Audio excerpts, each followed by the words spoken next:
Bakir stared back at Dolores, his red eyes wide with surprise. Dolores, blushing but determined, began to speak, telling Bakir that there was something she needed to confess to him. Just as she was about to continue, Bakir suddenly cut her off, asking her to wait a moment. Before she could react, Bakir closed the distance between them and told her to please stay still, which startled her.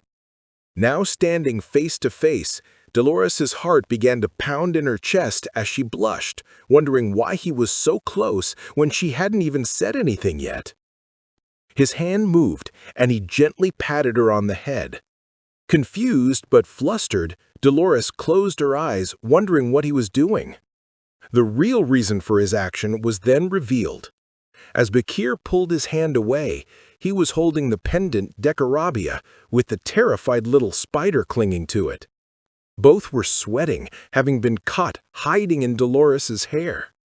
The mood turned menacing as Bakir glared down at his two demonic items, furiously thinking what they were doing there and silently cursing Decorabia.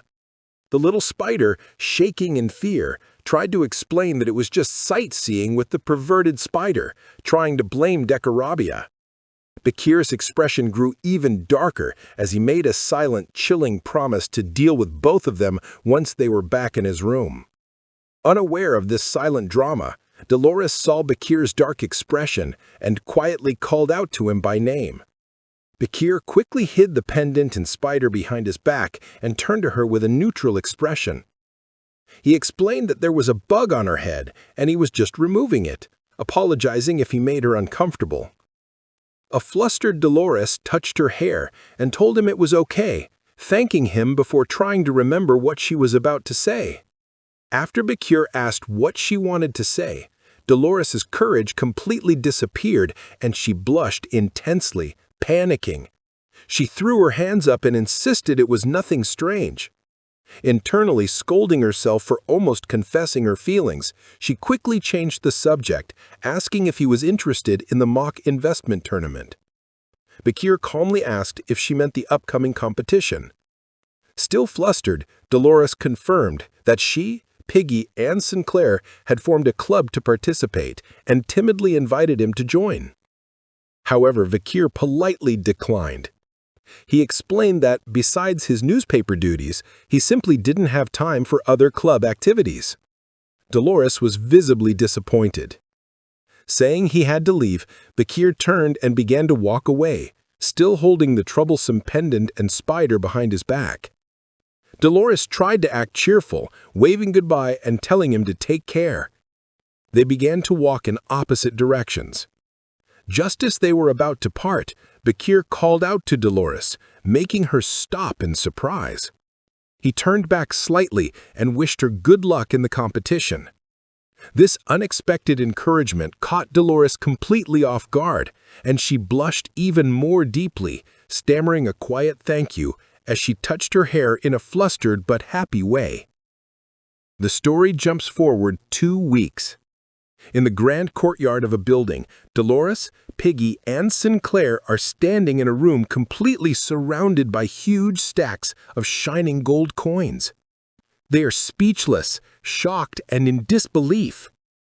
Piggy exclaims that it's the first time he has ever seen so much money and praises Dolores, wondering how she achieved this in such a short time. Dolores herself is just as stunned, thinking that she never imagined the money-making method taught to her by the Night Hound would be this successful. The scene then flashes back 2 weeks, showing the secret meeting between Dolores and the Night Hound. He explained his plan to her. The first step was to select 960 gullible investors. The second step was to divide that group in half. To the first 480 people, they would send a prediction that a specific investment would rise. To the other 480 people, they would send the opposite prediction. The third step was a process of elimination, as one prediction would be correct. They were to take the group that received the correct information and repeat the process, split them, send conflicting predictions, and get rid of the group that received the wrong one. They were to continue this for 5 days until only a small group of 30 people remained.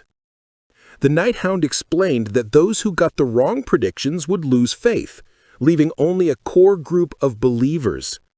To these final 30 people, it would seem as if the Oracle Club's predictions were perfect.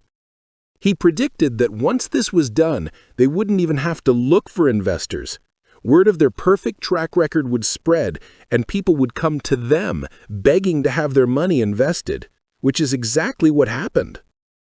The Night Hound's final instruction to Bakir was to gather all the money from these investors, along with the seed money he had provided, and invest every last coin into the Singdi Wendy Merchant Group. At the time, Dolores was deeply concerned, questioning the idea of putting such a huge sum into a single venture. She pointed out the immense risk, worrying that if the investment failed, the financial losses would be huge and the investors would turn against them. The scene returns to the flashback, with the Night Hound confidently addressed Dolores' concerns. With his red eyes glowing, he assured her that he personally vouched for the business skills of the person in charge of the Singdi Wendy Merchant Group. He predicted that the investment would yield an unbelievable amount of profit. Back in the present day, Dolores stood in stunned silence, still trying to process the incredible outcome of his plan. While she was lost in thought, Piggy and Sinclair were gleefully playing in the mountains of gold, making money angels. Watching them, Dolores couldn't help but wonder about the true extent of the Night Hound's mysterious abilities. Later that night, under a full moon, Dolores, now dressed in a simple nightgown, cautiously opened a window on a high rooftop. Peeking out, she saw the person she was waiting for and confirmed that the Night Hound had arrived for their meeting. He stood against the moon, saying he was a little late. Dolores smiled, explaining that she was also delayed because she had to avoid being seen. They sat together on the rooftop. Dolores asked if he had any trouble finding this specific unmarked location. The Night Hound replied that it wasn't very difficult for him. His easy answer sparked a sudden suspicion in Dolores' mind. She wondered how he could have known the exact meeting spot unless he was somehow connected to the academy. Secretly, she pulled out a small, ornate item, the Mirror of Truth, which could reveal the true face of anyone reflected in it. For a moment, she considered using it to uncover his identity. However, she quickly decided against it. She resolved to trust him, believing that he would eventually tell her who he was when he was ready. With that thought, she put the mirror away. Sitting on the rooftop, the Night Hound got straight to business, asking Dolores about the outcome of their investment plan. Dolores reported with great excitement that it had been a massive success. She expressed her amazement, admitting she never realized he was not only a skilled fighter, but also an exceptional investor. The Night Hound stood up and looked out over the moonlit academy, declaring that only the final stage remained before their decisive battle. Dolores, still seated, asked what he meant by the final stage. He explained that to attack the secretly operating bourgeois family, they would need to recruit an insider, someone who could be their key to unlocking the family's secrets. The person they needed, he specified, had to be someone in a key position within the family, but also against the current family head, Bartholomew. Dolores was skeptical, pointing out that anyone in such a high position would likely be treated very well and would have no reason to be an enemy of the family head. She questioned if such a person even existed. In response, the Night Hound simply handed her a rolled-up newspaper. As they both looked at it, Dolores noted that it was a very old issue of a financial paper. She began to read an article about the succession conflict within the bourgeois family. The article stated that the most likely successor at the time was the eldest son, Bartholomew.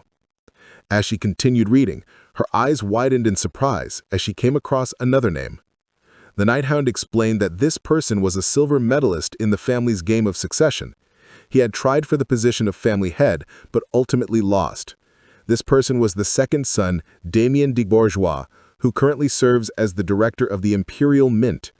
The Night Hound reasoned that while Damien's political defeat had weakened his influence within the family, his current position was more than enough to make him a powerful insider. Upon hearing the name, Dolores recognized him, explaining that he was the one who had overseen the bourgeois family's quest during the second round of the University League. She was shocked to learn he once fought his brother for control of the family. Finally, she turned to the Night Hound and asked the most important question. How were they going to make contact with director Damien? The scene shifts to a grand celebration taking place in the city at night, with a spectacular fireworks display lighting up the sky. Inside a lavishly decorated hall, guests are arriving in elegant attire. The sound of their formal shoes echoes on the polished floor as wine glasses cling together in cheerful toasts.